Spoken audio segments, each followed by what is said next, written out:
Hello, my name is Steve Wikviya LaRance, and I'm a Hopi-Assiniboine Native American jeweler, and I am coming from my studio in Ohkay Pueblo, New Mexico. First of all, I want to say I'm very honored to be selected as an artist in residence for the programming of the Bosque Redondo Memorial in Fort Sumner, New Mexico. Today, I am here to share with you a little bit about the art form of Native American jewelry, a little bit about its history, and in particular, a little bit about what I do in the realm of Native American jewelry called tufa cast jewelry.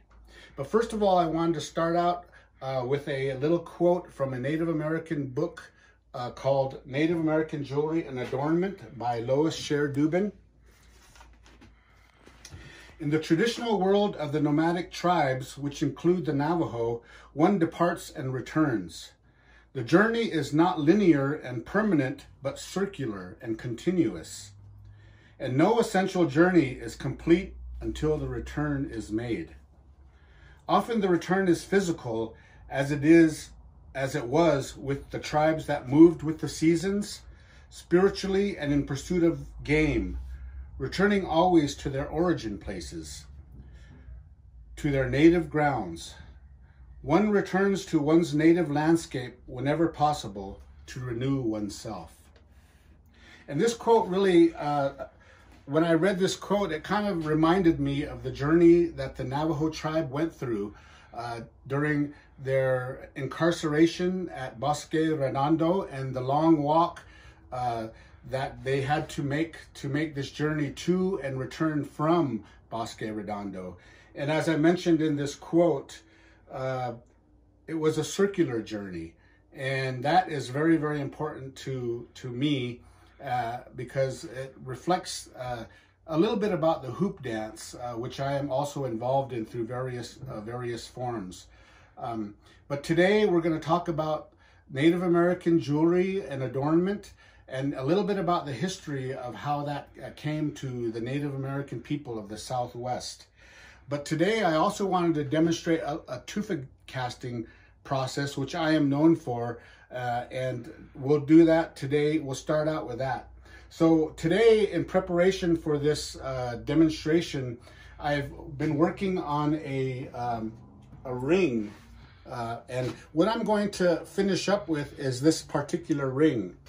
And it's a tufa cast ring, it's a water wave ring, but I wanted to talk about the process of how I got to this final process of completing this sterling silver tufa cast ring. So the process starts with a volcanic stone called tufa stone. And tufa stone is found throughout the Southwest, and it's a result of the volcanic explosion of a volcano about 1,000 years ago. The volcanic ash that explodes out of a volcano settles eventually by the trade winds in various locations throughout the Southwest, and it is compacted down into a volcanic stone called tufa stone. And we use this stone in our jewelry to create beautiful pieces of artwork. And it's a traditional technique that was handed down through many generations. So what I've got here today is I'm working on a tufa mold, and this is going to be a ring mold. As you can see, it has I've already carved two water waves into the ring, and what we use is these little tools to create these designs into the tufa mold. So I'm going to do the last water wave, demonstrate the last water wave here by carving it in. And as mentioned, this is a real delicate stone, so you have to really take a little bit of care when you're carving these molds.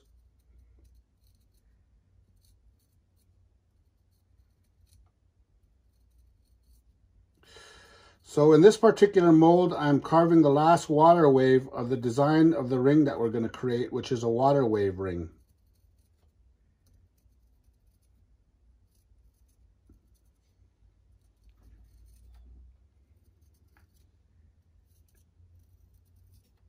So I'm using this little pointed tool to carve the designs into it. And you can use different styles of tools to create different designs in this tufa stone. And you can see how delicate the tufa stone is when I'm just barely carving the design in.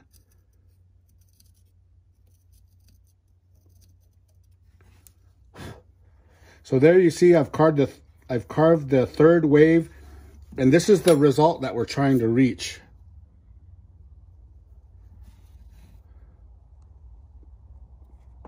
So my initial carving was just light, and then what I do is I kind of, because this is such a delicate stone, then I kind of go back over the design a couple times to get a little bit more depth into the mold.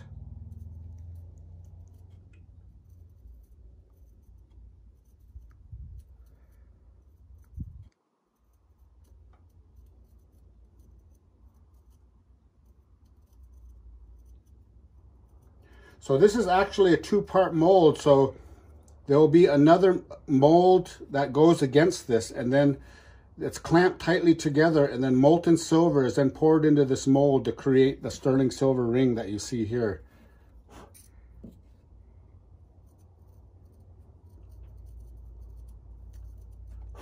So now that the design is carved, you'll see that this is the ring blank, but we got to get the silver in there. So what we do is we create what's called a sprue.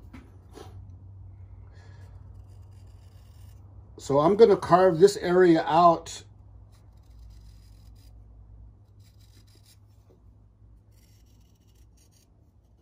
This area will be carved out here, and it's kind of like a funnel that goes to the ring mold.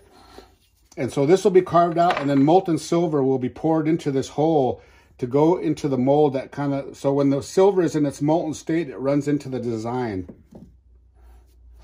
And I'll show you how that is done here. I've pre-carved a mold,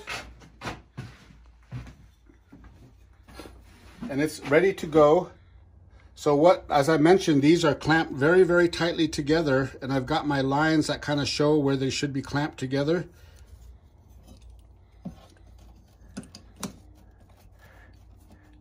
So I put those two together. There's the sprue that the molten silver will be poured through.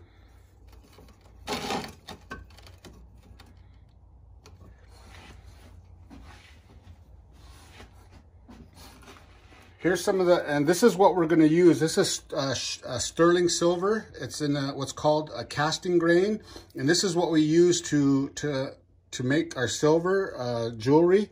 It's got a chemical in it that helps the silver pour when it's in its molten state.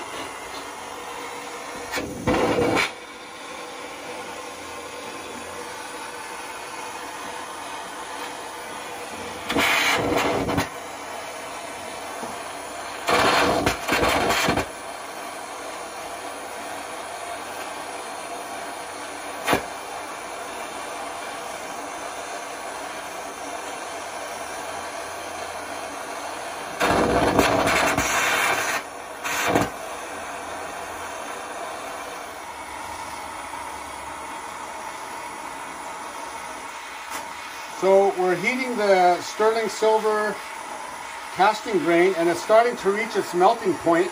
And if you look in the crucible, you can see that it's becoming molten. It's gotten in its molten shape.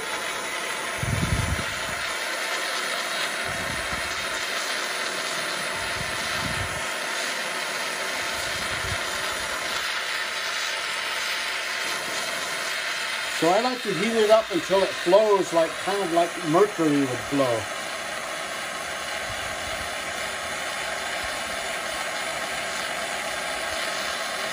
So once we've got it in its molten state, then we're going to slowly move it over to the tufa mold.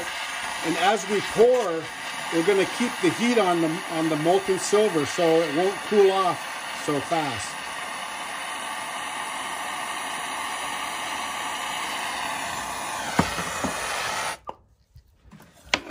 And there you can see that it's already starting to cool off.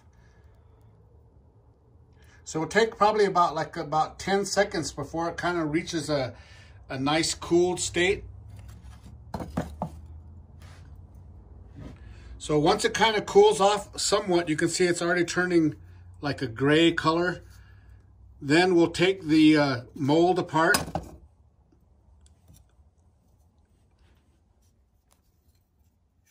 And you can see that the silver has ran into the pre-carved mold, the ring mold. And on the back plate, on the back mold, you saw that I had written my name my Hopi name, my Sun Clan and Hopi, and that has to be written backwards so when it casts out, you can read it. So this is still very, very hot. We'll take it out of the mold. And these basically are one-of-a-kind pieces because you see that when the silver fell out of the mold, it broke up the design, and some of the tufa is stuck within the design. So I can't really reuse this mold. So in tufa casting, each piece is pretty much one of a kind. So there's the ring band, and then we'll put it in some water to cool it off.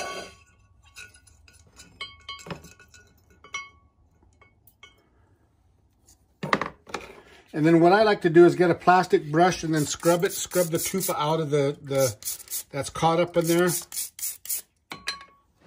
And this is the ring band that we're going to make to eventually get to this finished product. And we'll do that in the second part of my video. I'll show you how to finish up the casting, the ring, and to form it into a ring and to polish it. And actually, I'll probably, on my next video next week, I'll probably work on a project. And the project will be donated to the Bosque Redondo Memorial to be part of their permanent collection as well. So this is where we've gotten with the ring. As mentioned, I'll get a jeweler saw, I'll cut this off, I'll clean it up, bend it, and this is the final result. So please visit our webpage if you get a chance to look at more of our work. And you'll find some of these items on our webpage here that we have put out for you. But all of these mostly are all tufa cast pieces. We also do other types of casting. My wife and I and my son, LaRance. My wife is a well-renowned jeweler as well. Her name is Marion Denipah. And they both do also lost wax casting as well. So here's some tufa bracelets here. And here's another one here.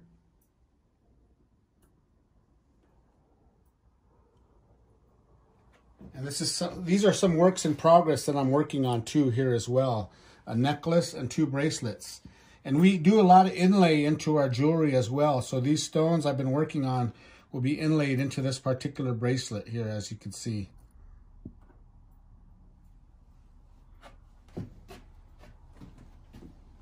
So again, thank you. And I'm ready to answer any questions that you might have regarding this particular process that I work with. Thank you very much. And please visit our webpage, www.dlfineart.org.